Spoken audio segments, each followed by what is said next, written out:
अन्न संग्रह करके किसानों की सहायता के लिए जो सराहनीय कार्य किया, उसके लिए मैं कोटि कोटि क्रांतिकारी धन्यवाद करता हूं। किसान साथियों, मोदी सरकार की जो तानाशाही है, किसानों को 3 जो काले कानून बने हैं, उनके विरोध में किसान 8 महीने से लगातार आंदोलनरत है और ये तानाशाह मोदी किसानों की बात नहीं सुन रहा है। ये बहुत निंदनीय है। इसलिए अपने को जागृत होकर के जो 8 महीनों से किसानों का आंदोलन चल रहा है, उसको गांव-गांव, दानी-दानी तक पहुंचाने का कार्य करना है। 3 काले कानूनों को लेकर के बैठे हैं, उनके लिए थोड़ा सहयोग जो अन्न के रूप में भेज रहे हैं, इसलिए पूरा गांव, जिसमें पूरे गांव का सहयोग है, ये बहुत ही अच्छी बात है। और मैं सभी गांव के युवाओं से अपील करना चाहता हूं, बुजुर्गों से चाहता हूं, इस सोशल मीडिया के माध्यम से, कि जो युवा साथी थोड़ा थोड़ा अपना समय निकाल करके इस किसान आंदोलन में सहयोग करें। और सहयोग अगर हम सब मिलकर के सहयोग करेंगे तो ये हमारी किसानों की जीत होगी जरूरी। और ये जो अंधी सरकार है बहरी, वो कान खोल करके सुन ले कि ये केवल हरियाणा पंजाब का ये आंदोलन नहीं है, ये पूरे भारत का आंदोलन है। इसमें पूरे भारत के किसान शामिल है। और जो युवा साथी अंधभक्त बने बैठे हैं, उनसे मेरा निवेदन है कि अंधभक्ति को छोड़ें और हम एक किसान अगर एक हो गए तो हमारी जीत निश्चित है। संग्रह करके विदेशों के अंदर महंगे दाम के अंदर और अपने यहाँ पर भी आपने देखा होगा कि इस कानून के माध्यम से पहले मंडी खत्म होगी, उसके बाद कॉन्ट्रैक्ट फार्मिंग, जिसके अंदर आंदोलन के एक नारा लगता है, यह आंदोलन फसल और नस्ल का है। यह फसल और नस्ल का इसलिए है कि कॉन्ट्रैक्ट फार्मिंग के तहत हमारे देश के अंदर 80% जो किसान है वो छोटे किसान है।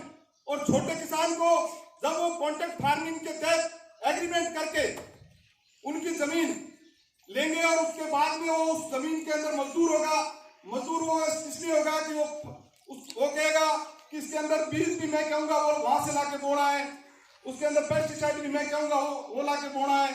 और धीरे धीरे जो छोटा किसान होता है उसकी और जरूरत पूरी करने के लिए वो किसान, अगर किसी साथी ने मदर इंडिया फिल्म देखी है पुरानी, तो उसके अंदर वही सिस्टम है कि वो धीरे धीरे उस किसान की जमीन चली जाती है और वो किसान खाली हो जाता है। ये कॉन्ट्रैक्ट फार्मिंग है। मैं आप मतलब पूरे इसके अंदर नहीं जाते हुए आपको ये बताना चाहता हूं मंडी कैसे खत्म होगी।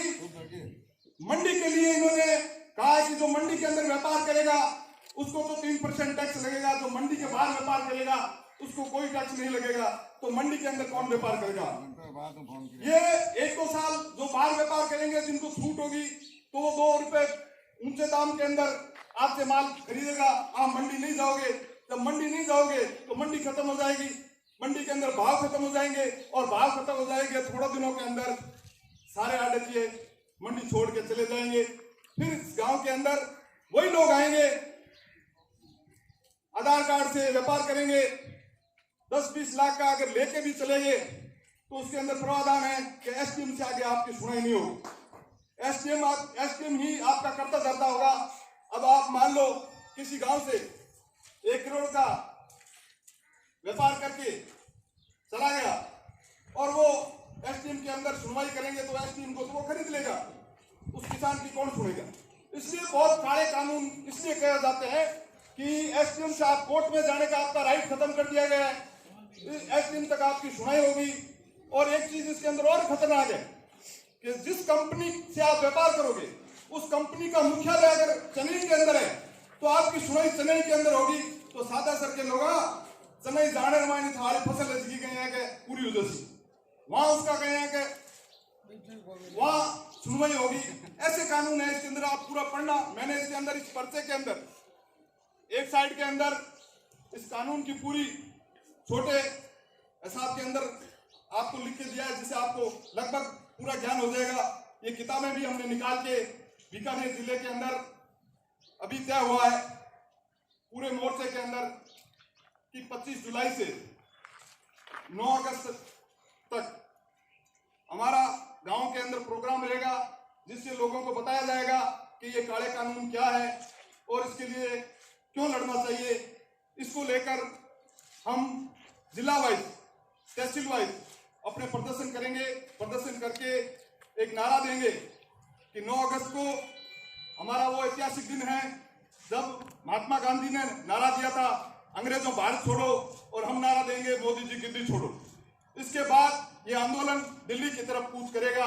इसलिए हम साथियों आपसे निवेदन करना चाहते हैं, ये आंदोलन 1-2 दिन का नहीं है, ये आंदोलन लंबा भी चल सकता है। इसलिए आपका भरपूर सहयोग सादा सरकार इसके लिए मैं तहे दिल से आपका आभारी हूँ कि आपने उस बैठे हुए बॉर्डर के किसान के लिए सोचा। इसके लिए बहुत बहुत धन्यवाद। इनकलाब जिंदाबाद। मैं आगे के लिए सादा सरकार पूरे जो है कोई सगले गांव है पूरे को प्रत्येक आदमी जरूरत है भला बता में सारा मंत्री बॉर्डर पुराया किसान में सागा आधी रात तक में फोन करो फूट ना करो और ज्यादा तुम बोलो भागो मोहन लाल ये उसने वीडियो ना चल रहा है थोड़ा तो बोल रहे संतलाल काबिले तारीफ है कि इन्होंने 101 क्विंटल अनाज जो हमारा राजस्थान का शाजापुर बॉर्डर है वहां के लिए दिया है। साथियों, ये जो लड़ाई है आजादी से पहले रजवाड़ों को, अंग्रेजों को तो निकाला था। याद करो उस भगत सिंह को, याद करो उन फ्रीडम फाइटर्स को। और ये गद्दार तो उस समय भी थे, गद्दार तो आजादी में भी थे। आज जो हुक्मरान हैं इनका आजादी में कोई योगदान नहीं है। ये मोदी की जो सारी जमात है ये तमाम के तमाम अंग्रेजों के दलाल थे। इसलिए काम तो वही किया इन्होंने जो दलाली का है। और उसके साथ साथ जब से 2014 के अंदर इतने राजगद्दी संभाली, हमने तो बहुत पहले ही कहा था कि देश के अंदर धर्म के नाम पर, जाति के नाम पर आपको तोड़ने की कार्रवाई होगी। और ये बैठा बैठा संसद में और ये कहेगा कि भाई मेरे पास तो ये बहुमत है। ग्रामवासियों, आपने भावुकता में आकर के इसको वोट दे दिया, और वोट जब दे दिया इसको तो ये 330 सीटें लेकर के और पार्लियामेंट के अंदर बादशाह हो गए। वो बादशाह जो हिटलर से भी कम नहीं चाहिए, ये उसी चाल पर चल रहा है जो हिटलर चलाता जर्मनी। इसलिए आप समझ जाओ, ये हमारे साथियों ने छोटी सी चीज आपको बताई है। अभी छोकाराम जी ने, हमारे साथी जेठाराम जी ने पूरा खुलासा किया है कि ये कानून कार्य कैसे हैं। अरे जमीन तुम्हारी जाने वाली है। आज से 35 साल पहले रजवाड़ों से आपने कैसे जमीन ली थी? पूछना आपके बुजुर्ग अगर कोई है तो। किस प्रकार से कोड़े खाए थे?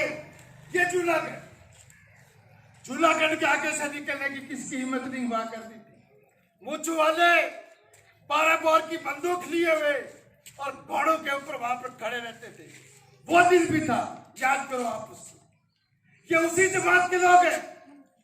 इसलिए आपने ये जो चीज दी है, आज जो सामग्री दी है, ये सामग्री नहीं दी है, बल्कि आपने वो हिम्मत दी है किसान को, दूसरे इलाके को कि अरे किसानों, अब तो तुम खड़े हो जाओ, ये वक्त सोने का नहीं है।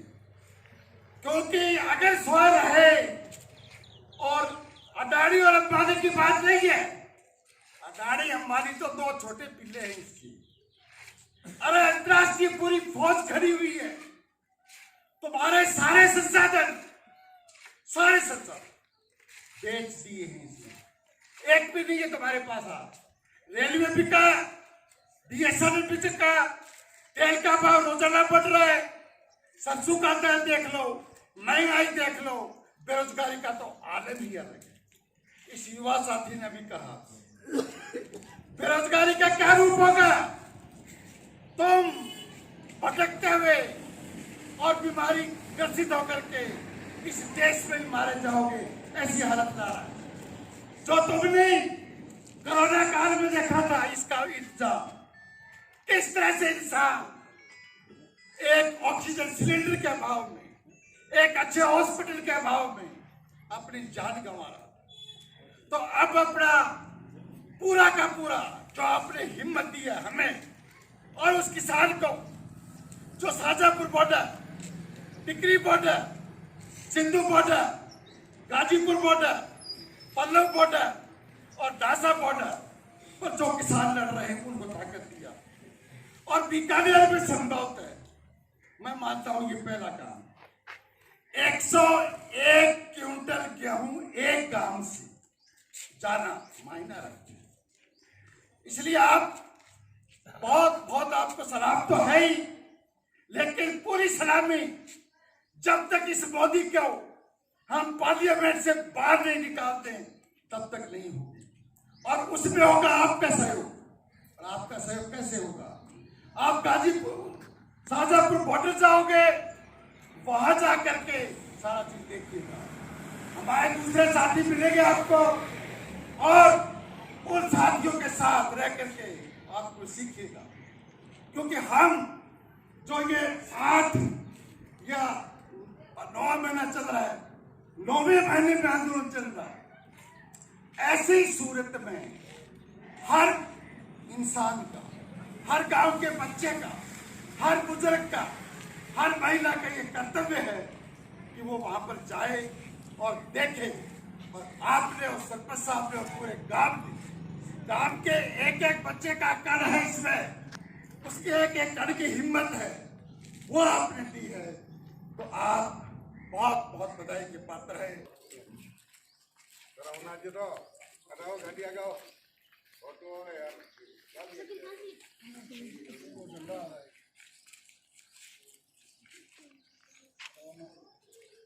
आगे साइड आ जा, ये बड़ा